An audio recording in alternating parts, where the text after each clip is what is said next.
Selamat siang teman-teman. Kembali lagi bersama saya Engel Roberta Helena Sepi. Saya mahasiswa dari Perguruan Tinggi Flores, Program Studi Pendidikan Bahasa dan Sastra Indonesia semester 6 kelas A. Pada kesempatan kali ini, saya akan melakukan video pembelajaran berkaitan dengan teks eksposisi. Semoga bermanfaat bagi para penonton. Jangan lupa like, komen, dan subscribe. Selamat pagi anak-anak. Selamat pagi, Bu. Apa kabar kalian pagi ini? Baik, Ibu. Syukurlah. Oke, baik. Sebelum kita mulai, Ibu mau absensi dulu. Meda? Hadir, Bu. Newan? Hadir, Ibu. Gula?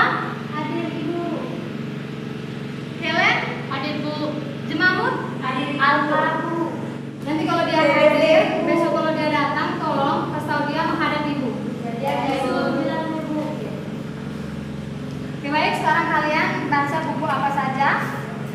Nanti Ibu akan tanya kembali.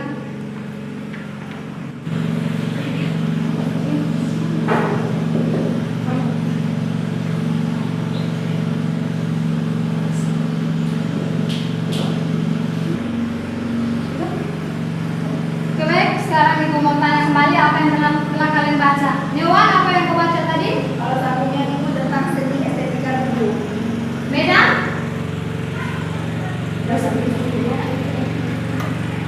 Medan? Medan, tadi kau baca tentang apa?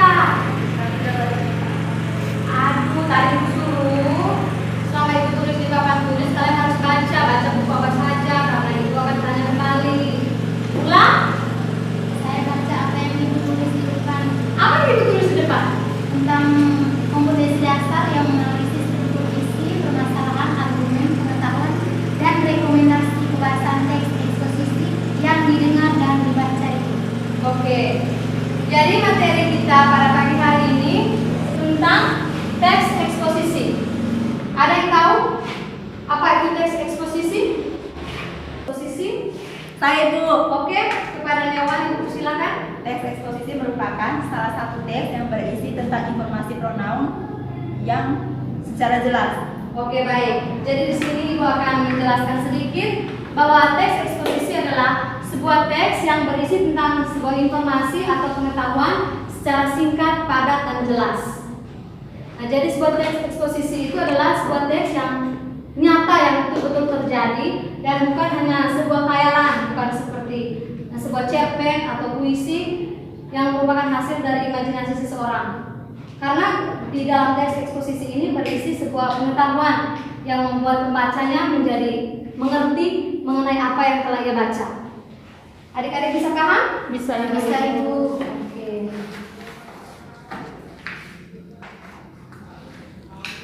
Oke, baik. Tadi kita telah mengetahui pengertian dari teks eksposisi.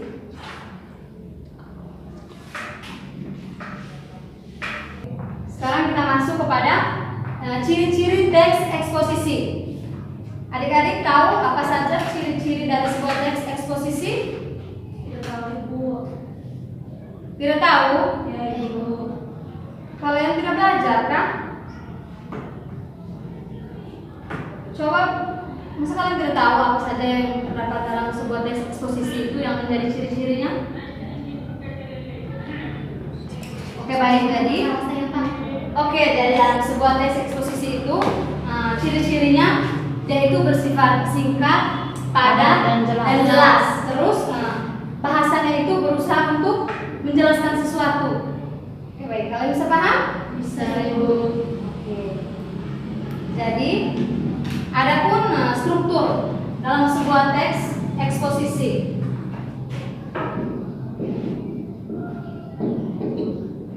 Masuk pada struktur dalam sebuah teks eksposisi.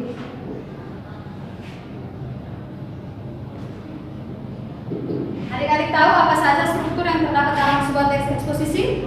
Tahu Ibu. Oke, baik, kepada Amanda, Ibu persilakan. Pernyataan umum. Yang ketiga,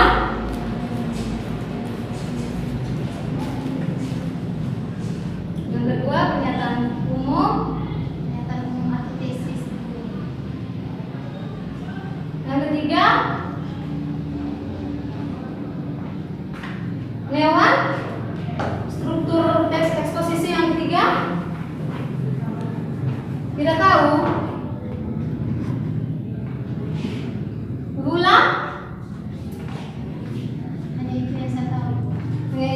Kamu tahu? Oke, baik. Jadi struktur teks eksposisi yang ketiga itu ada argumen. Argumen atau alasan.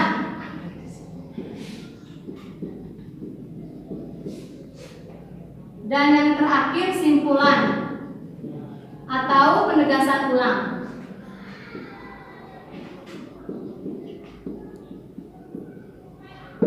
Oke, baik. Jadi dalam bagian judul di sini mau menggambarkan sesuatu yang akan dibahas dalam sebuah teks eksposisi. Kalian bisa paham? Berarti dalam judul itu mau menggambarkan sesuatu yang akan dibahas dalam sebuah teks eksposisi tersebut. Terus struktur yang kedua, pernyataan umum atau tesis. Oke, sekarang kita masuk pada struktur teks eksposisi yang kedua, yakni pernyataan umum atau tesis. Ada yang bisa jelaskan pada bagian ini? Sudah mungkin. Oke, baik. Jadi Ibu akan menjelaskan struktur yang kedua, yakni pernyataan umum atau tesis. Pada bagian ini mau memperkenalkan topik atau tesis biasanya berupa pengenalan isu, masalah, ataupun pandangan penulis tentang topik yang akan dibahas. Bisa mengerti? Oke, kita masuk kepada struktur yang ketiga, yakni argumen atau alasan. Ada yang bisa menjelaskan pada bagian ini? Adik-adik, ada yang bisa menjelaskan pada bagian argumen atau alasan ini? Tidak bisa, Ibu. Tidak bisa. Oke, Ibu akan menjelaskan pada bagian argumen atau alasan. Bagian ini mau menjelaskan panjang dan pendeknya. Bagian ini tergantung pada jumlah argumen yang telah kalian kenalkan secara garis besar di dalam pernyataan umum. Kalian bisa mengerti? Bisa. Jadi di sini mau mengungkapkan argumen atau pendapat dari penulis mengenai teks yang telah dia tulis. Kalian bisa paham? Bisa, Ibu. Oke, sekarang kita masuk pada struktur yang keempat, yakni simpulan atau penegasan ulang. Pada bagian ini berarti menegaskan kembali informasi yang telah disampaikan atau dapat juga disebut sebagai penutup. Meda ngomong apa dari tadi? Oke. Di sini Ibu sudah siapkan dua contoh teks eksposisi yang sama. Jadi untuk mengetes kemampuan kalian, Ibu akan bagi kalian dalam dua kelompok. Jadi Neowan maju ke depan satu kelompok dengan kalian dan Gula dengan Medang. Di sini suruhannya. Oke, baik, tadi kita sudah mengetahui pengertian dari teks eksposisi, ciri-ciri dari teks eksposisi, struktur yang terdapat dalam teks eksposisi, dan sekarang kita masuk pada unsur kebahasaan teks eksposisi. Dalam teks eksposisi itu terdapat 4, yakni yang pertama pronomina. Ada yang tahu pronomina itu ada dibagi menjadi 2? Ada yang bisa sebutkan? Apalagi pronomina persona dan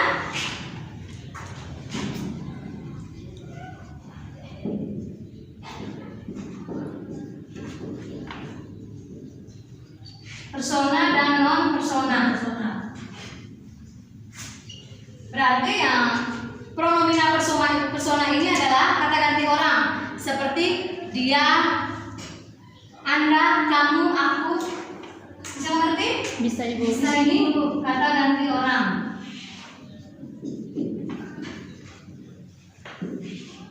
Sedangkan pada pronomina non persona adalah kata ganti bukan orang.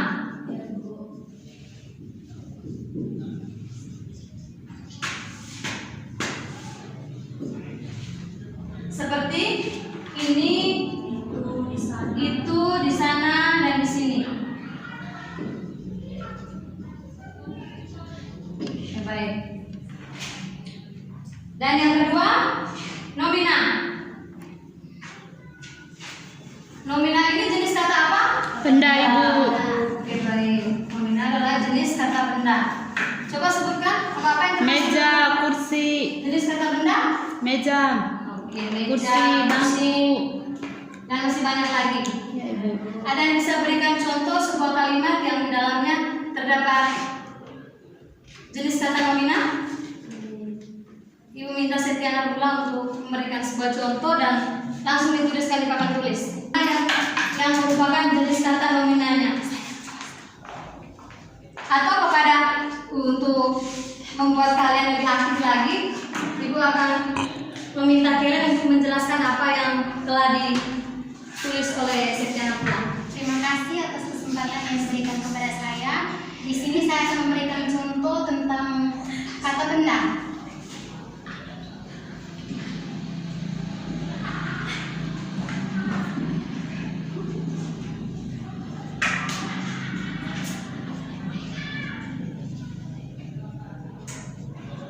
Oke, baik, kepada kalian Ibu minta untuk menjelaskan kalimat yang telah ditulis oleh Setiana Bula. Baik, jadi kalimatnya Ibu Yelena menuliskan tentang materi teks eksposisi di papan tulis. Jadi kalimat tersebut yang termasuk dalam nomina adalah papan tulis ini. Oke, terima kasih kepada kalian yang sudah menjelaskan contoh yang telah dibuat oleh Setiana. Sekarang kita masuk pada unsur kebahasaan yang ketiga, yakni verba. Ada yang tahu verba itu jenis kata apa?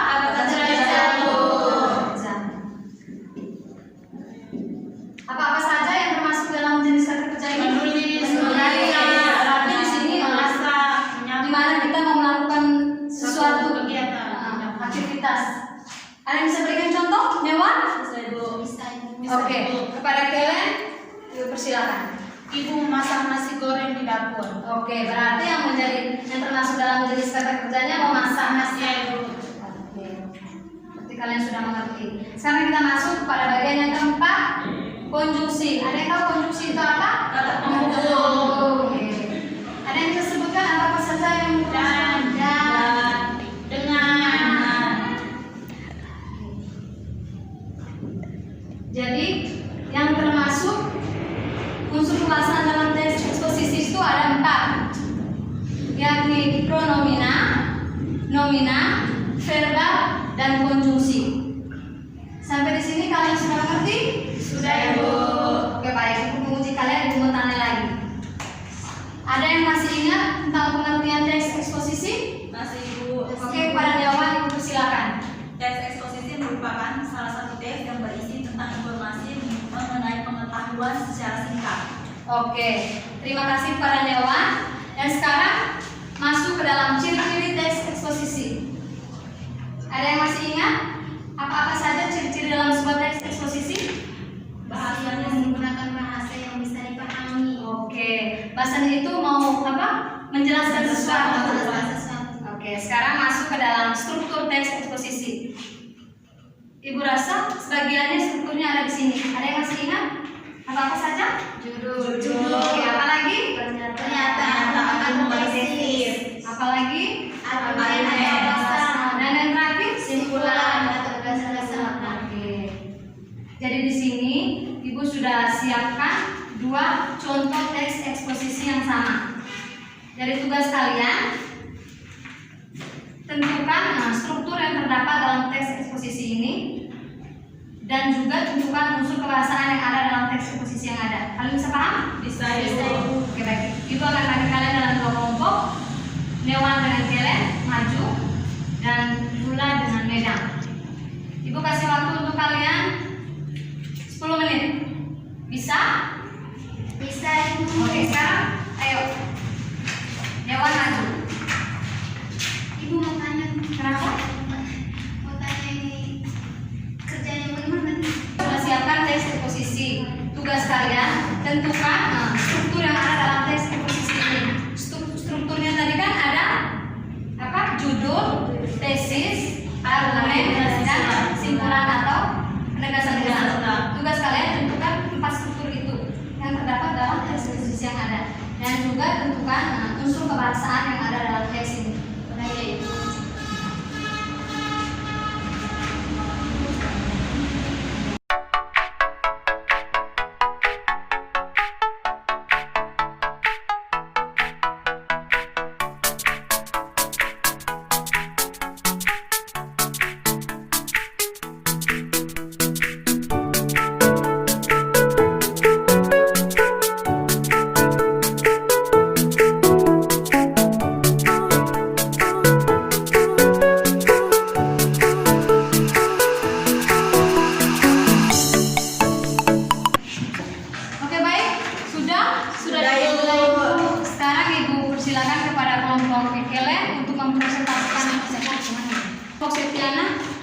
Silakan setelah mereka mempresentasikan tugasnya.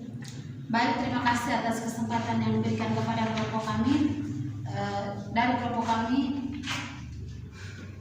mempresentasikan tentang teks eksposisi dengan judul Kemacetan dan Masa Depan Kota. Jadi, dari teks eksposisi tersebut, unsur yang termasuk dalamnya adalah pernyataan umum atau tesis.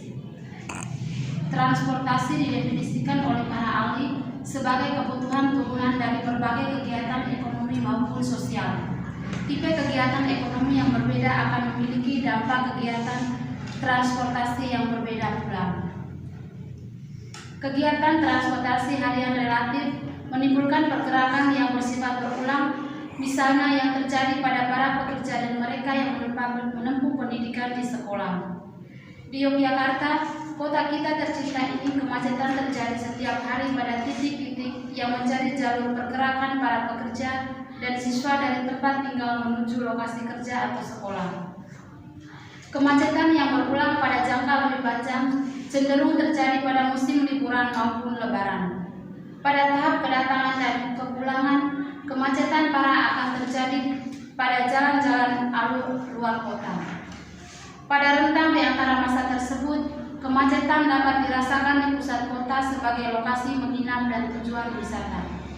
Jadi dari kedua paragraf ini termasuk argumen. Yang ketiga, kemacetan harian yang dominan ditimbulkan oleh aktivitas masyarakat dalam lingkup internal. Kemacetan yang berulang setiap hari merupakan ekses dari pola tempat tinggal, bekerja, dan bersekolah. Upaya mendekatkan lokasi tempat tinggal dengan lokasi kegiatan merupakan salah satu solusi yang dapat dilakukan.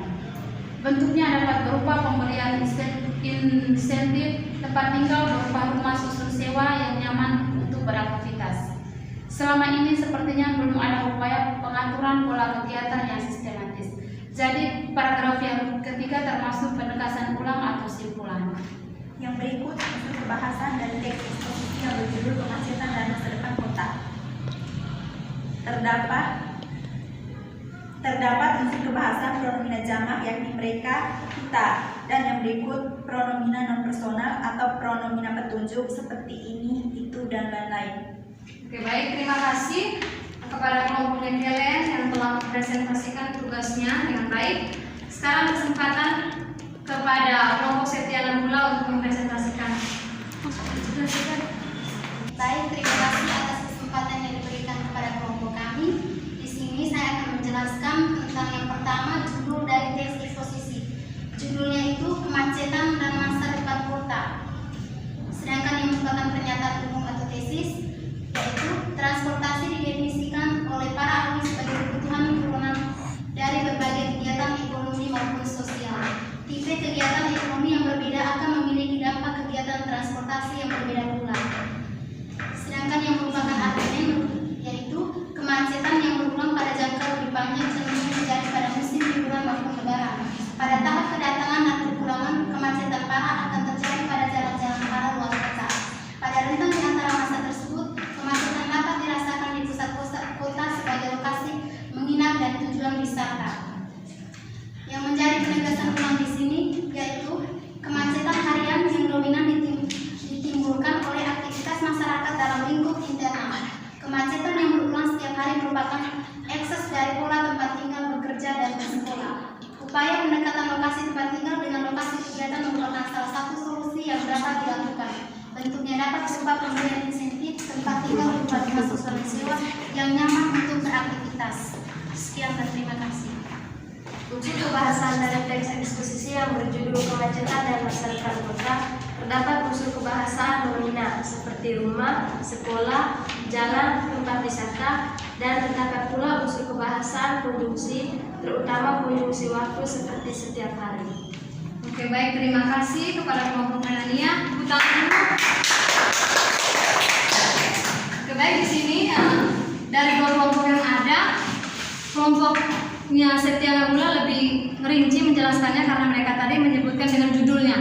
Kalau kelompoknya Newan langsung pada tesis, argumen, dan penegasan ulang. Tidak apa-apa, ini merupakan awal yang baik karena kalian bisa mengerjakan tugas ini dengan baik. Jadi untuk tugasnya kalian maaf. Jadi kalian kembali lagi ke tempat duduk kalian. Kembali ke tempat semula karena tadi kan kalian dalam bentuk kelompok. Jadi sekarang kalian kembali ke posisi awal. Medan kembali ke tempat duduk. Oke, baik, untuk tugasnya Ibu meminta kalian untuk membuat teks eksposisi dengan tema lingkungan.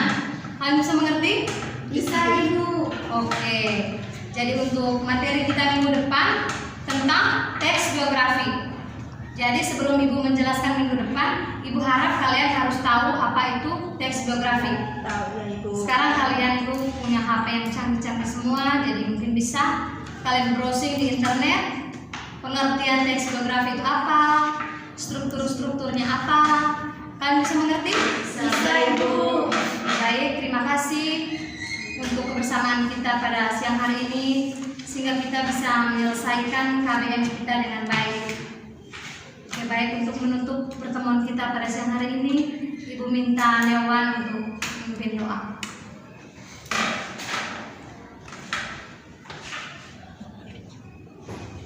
Marilah kita siapkan.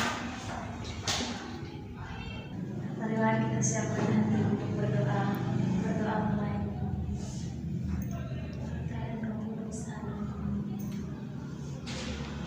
Berdoa selesai. Terima kasih para Newan.